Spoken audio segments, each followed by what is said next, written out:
যুবক রুটি বানায় আর পরে আস্তাগফিরুল্লাহ, রুটির দলা বানায় পরে আস্তাগফিরুল্লাহ, খামির বানায় আর পরে আস্তাগফিরুল্লাহ, রুটি নিয়ে উনুনের ভিতরে চুলার ভিতরে সেকা দেয় আর পরে আস্তাগফিরুল্লাহ, দোকানদারের কাছে কেউ আসলেই সে রুটি দেয় আর পরে আস্তাগফিরুল্লাহ, ক্রেতার কাছ থেকে টাকা নিয়ে ক্যাশ বক্সে রাখে আর কি পড়ে, আবার রুটি বানানো শুরু করে আর কি পড়ে, খালি এইটাই পড়তেছে। ইমাম আহমদ ইবনে হাম্বল তো অবাক, কিরে এটা আবার কেমন যুবক, খালি আস্তাগফিরুল্লাহ।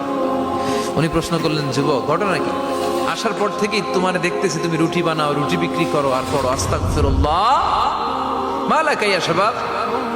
যুবক বলে, আস্তাগফিরুল্লাহ আমার সবচেয়ে বেশি পছন্দের আমল, আমি সব সময় আঠার মতো ইস্তেগফারের সাথে লেগে থাকি আর সব সময় পড়তে থাকি আস্তাগফিরুল্লাহ, আর এর বদৌলতে আল্লাহ আমারে মুস্তাজাবুদ দাওয়া বানিয়ে দিয়েছে।